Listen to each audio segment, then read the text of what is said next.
Peace and prosperity. Beyond all who's listening and watching. It's your girl Cashapp LaShaWright, and I'm back with another video. And this video is basically about work and like working a job, a 9 to 5, and in my insight based on my experience for the past years. Working 9 to 5 jobs, or just jobs in general, ultimately results to, it does something to you, especially if you're not like meant to be somebody who works at a job, like a 9 to 5 job, or just job in general, making salary, making hourly, making monthly.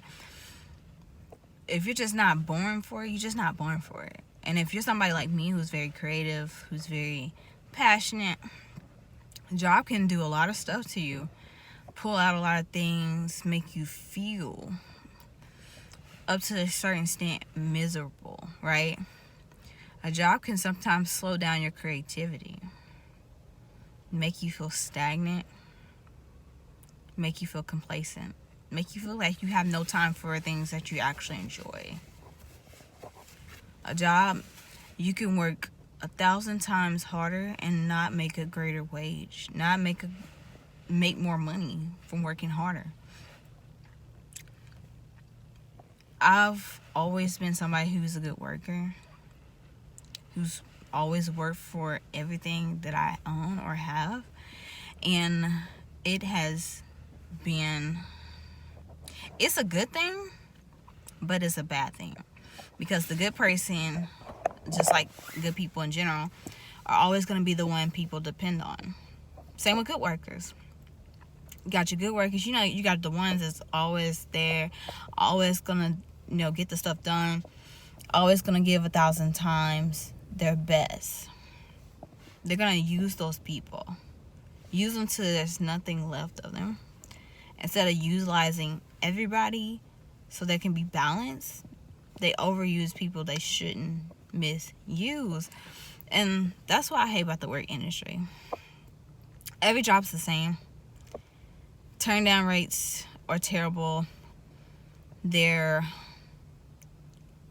have a code of how they say things are going to be, but they don't really align with the code. You either being overworked or understaffed. You either have enough people or don't have enough people, or have enough people but the people on shift don't work. People actually believe that everybody who's walking around aren't lazy. And then people come up with this real creative word for laziness, making it seem like these people are creative. No, these people just don't want to do anything with their life. Now, it's different if you're somebody who's pursuing something else, you just dread work and you don't want to be there, and you have other purpose. It's different from those people. You got people who come to work but don't have no other plans for their lives, don't do anything else besides what they're doing, but not really doing anything there, making no aim of purpose, doing nothing at its full capacity, just existing. I get people gotta exist, right?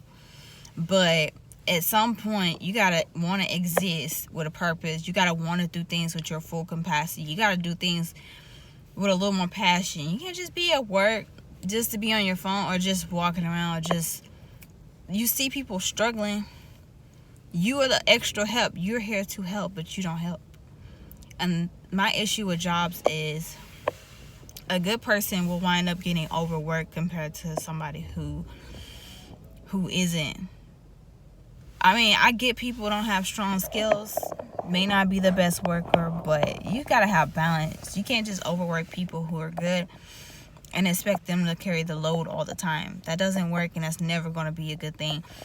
That's part of what's wrong with our society, and it's done a lot of damage to a lot of good people in the world, a lot of good workers, a lot of good people, because we realize that no matter where we go, no matter what we do, there will always be mistreatment, because we work better. And no one holds other people accountable the way they hold us accountable. Nobody talks to us the other people the way they talk to good people. It's just a reality, which is why a 9-to-5 job really isn't for me. I just been doing it to survive, but I want to thrive, live a successful life.